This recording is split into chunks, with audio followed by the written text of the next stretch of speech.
Diontae, I know a lot of questions already been asked of guys on defense. What do you have to do better to stop their run? How about you guys on offense? What was your biggest takeaway that you learned from that first game against Baltimore that you guys need to do better? We gotta beat a lot of more zone coverages this week because they didn't play a lot of. They seen what we've been seeing a lot of zone lately. The past games we've been playing because it's not the man beating the man-to-man problem. It's just in those waiting moments, do we got the right plays dialed up to beat zone coverage? So and then, like I say, Coach T been harping on that today in the team meeting about like just beating zone coverage because that's what we're gonna see a lot of more of in those waiting moments. So like I said, just coming up with a game plan and just knowing what to do in those moments. I feel like we just gotta execute on those drives or whatnot, and convert downs against zone coverage. Diontae, do you feel like that's because of Kenny's mobility a little bit, that he's hurt some teams with it? I don't want to say that. I mean, yeah, part of that, but mostly just us winning those one-on-one matchups on third downs. We've been showing that nobody can really stop us on third down and whatnot. But we really just mostly when they ran zone, we just kind of struggled a little bit. So we harping on that a lot this week. Just being real sudden in our routes, knowing the defense before the snap, and having a plan at the line when you coming off the ball as well. And those when they are playing zone coverage as well. So just those little key pointers and whatnot. So. Deontay, the targets were spread around pretty evenly the other day. Is that by design, just kind of what the defense was given? Was it sort of coincidental? Just by design and how the defense playing. Really, whoever which side they leaning towards the most. You seen last week they kind of doubled me a little bit on third down. And they left those one-on-one matchups for George, Pat, those guys and whatnot. So. Whenever my opportunity came, I just made the most of it. Diontae, a lot of guys have mentioned that the bye week felt like kind of a turning point for you guys. One thing Najee said was you guys established some ground rules for how things would proceed going forward. Could you just give us some clarity on what were some of the things that you guys decided? Ground rules, running the ball better, blocking, assignments, really just buying in for and believing in the coaches and believing in ourselves because, during the beginning, we started off slow, and we picked it up as the season went on. After that bye week, we wanted to turn around, obviously because we wanted to finish the season strong, have a good record, win games. That's what we do as Pittsburgh Steelers. We win, play good defense, hard-nosed football. We wanted to continue to show that, and I feel like we've been doing that. We getting a rhythm. Kenny playing way better than when as far as like when he first came in. He's starting to see it different. And you can just see he playing more comfortable and getting the ball down the field, spreading around, getting into his guys down the field, and we making plays for him. So, and the defense gonna do what they do. We just gonna continue to rally like that. Since that point, it looked like Mike Tomlin really wanted. Sorry, man. No, you're good. Go ahead. Mike Tomlin made a real point of emphasis about embracing the notion of you guys playing at night. The game gets flexed tonight. He talked about running towards that as a challenge. Is that a particularly important message, given that you guys have no idea what's going to happen earlier in the day, like the possibility of you guys going out there and not having a mathematical shot at the playoffs? Is the notion this week to embrace that regardless? I try not to think about it. Stuff gonna happen. Like I said, we can go and control what we can control, which is win these last two games and hope somebody lose or whatnot so we can get in. But at the end of the day, I feel like I said, the chips gonna fall where they lay or whatever. But like I said, you can't just worry about everything else that's going on. Like I said, we just gotta focus on everything that's going on in this locker room, and like I said, everything gonna take care of itself. As long as we keep playing good football, we're gonna be good. Since around the middle of the season, you're I think catching like 75% of your targets, which is one of the best marks in the NFL. What's changed for you? Is it just more comfortability with the quarterbacks, or what's kind of led to you being so productive with your targets? It's just me being in that leadership role. I gotta make those catches no matter what. And I put a lot of pressure on myself too, but at the same time, I'm supposed to make those plays, those catches and whatnot. I just continue to do what I do. It's nothing changed or whatnot. Just focusing a little better more whatnot. Trying not to turn up field without looking it all the way in first or whatnot. Yeah, I had the one go across the middle or whatnot. I should have made that, but at the end of the day, man, stuff like that is gonna happen. I can't let that, get me down and stop me from making more plays. So, as you see, I was able to bounce back and have another catch after that. Like I said, just little stuff like that. That's what keeps me going, and that's what drives me. So that just pushed me to keep getting better. Do you feel like you're mentally able to get over drops and things like that, maybe more so than 2-3 years ago? Yeah, for sure. Because I know how to adjust to it. I mean, like I said, just keep playing, keep making plays. The ball gonna keep coming your way. You can't focus on the same play because it's just gonna do nothing but take you out your game. And you ain't gonna be locked in. So, and I don't want to be in that position. So I'm do everything I can to focus on the next play. Now that it's late December, week 17, how different has this season felt without Ben here?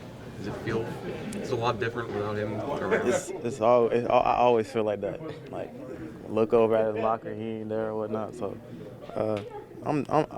it's different, but like I said, I love the quarterbacks that's here now. Just trying to continue to grow with them, build that relationship, just so we can continue to win. And I'm trying to win. I want to win the Super Bowl. Like I say, build that relationship with Kenny, Mitch, Mason, whoever's in that quarterback. Like I say, I'm all in with them. All right. Thanks Diontae. Cam, why is it important for you to kind of pass on the Steelers legacy type stuff? I think it's just, I don't really look at me just passing it on. I think it's living in it, being a part of it. There's a respect there that I was given as a young guy coming to this team, and I think what you need to uphold, and you want to be a part of that. To be a part of it, you got to be willing to give up yourself. So nobody ever came to you and said, "Hey, Cam, you need to do this." You just took it upon yourself to do it? I think there were certain ways of them saying you need to do it, but embracing it and understanding that to be a part of such a historical team, there's a way we do things around here, and there's a way you go about carrying on the legacy. Cam, you were saying the other day, I believe, that no way you can lose that game. Excuse me. Did you feel the moment you get caught up in it? Did you feel, I don't want to say a personal responsibility, but what you did in the fourth quarter there was just get caught up in all that? I just, personally, I just was not going to take no. With everything going on, and you don't want to dedicate games, but I just felt in my mind that wasn't going to happen. I know it's a team game, and you need your teammates to follow that as well.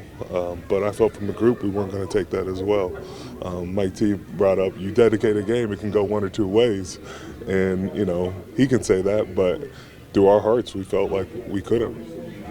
Kim, your snaps have increased here over the last 3-4 games, but your production has gone up. What do you feel like has sparked your second half surge? Just trying to get better. Got my ass kicked in certain games, and wasn't happy with it, and trying to make do with that.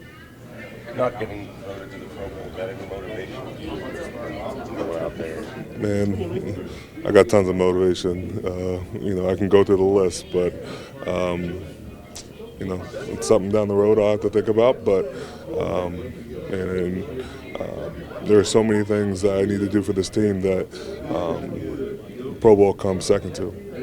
Mike Tomlin said during his press conference, looking back at the Ravens game last time, when they came trying to stop the runners, and it's just a bad week, it was just a bad day, as opposed to what you guys have done in the second half of the season since the bye. What made it a bad day, and why was that an anomaly then, if that's the case? I didn't say my gap. We didn't get off blocks as a group, and it's 16-14, and to end the game, they need to win 4 downs or 3 downs, and we didn't win those 3 downs, and they were able to run the clock out, and that weighs on me more than anything because we didn't give our offense another chance to, go down there and win it. I mean, I know in the past, Huntley's a very good athlete. Like when Jackson's in there, they tend to rely on the quarterback running a lot. Since Jackson's been hurt, though, it's been a lot about Gus and Dobbins.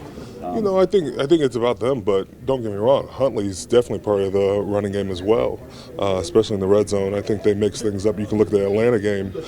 There were some QB runs where he had a lot of success. And, in the Denver game, to win the game, they got a 2-point conversion with Huntley. So, I'm not discounting him. But, that two-headed monster of Dobbins and Edwards, I think, really do a great job of following forward with that big offensive line. And, we're looking forward to attacking it. Hey, Cam, I'm sorry if you got asked this already, but Mike T is not going to talk about his streak of not having a losing season, things like that. Obviously, your goals as a team are to make the playoffs, but as someone that's been here for a long time, playing under him, how much does that streak mean to you and it just maintaining it as a locker room? It's a streak you look at after the season. We're trying to win every damn game, and, Coach T has produced a lot of good teams. Obviously, you'll want to be the first team to do that, but our goals are just trying to win one game at a time. So it's not something where you look at it, gets down to the end of the season, you're like, oh man, if we have this game and this game. No, we're just trying to win games to try to position ourselves. When you were asked by Dale here about the legacy and things like that, was it a matter of also of you watching and seeing what the older guys were doing, and is that something you're trying to ask? I think for me, when I got here, these guys were coming off the Super Bowl, and Coach Mitch made it clear to me that you're not going to start right away. I got my playmakers, and so for me, it was just about being a sponge and absorbing as much as I could. They would have their old guy meetings. They'd be upstairs watching TV, and I just wanted to sit there to be a part of it. And I appreciated that. I came to work every day trying to get better, but understanding the relationships I got from that and understanding how they went about their business was huge for me. They made me a better pro because of it. Joe, have you given any updates on the dog yet? Yeah, he's doing well. The first couple of nights were a little bit rough, but I think it's not just a small puppy, so he's having his hands full. It's St. Bernard, right? It's Bernese Mountain Dog. Bernese, all right, yeah. Okay. So they get pretty big. We were looking at the mom and the dad yesterday, and he was like, "Oh, that's gonna be a big one." Do you clear that with anybody before you give him the dog, or are you just like, hey, surprise, here's a puppy? No, it was definitely cleared, and probably in the back of his head, he's like, he's not gonna really do it. But we had talked about multiple times just to make sure. I was like, Larry, I'm getting you a dog. Just make sure you're ready for it. So it ended up working out okay. What's his name? Axel. Axel.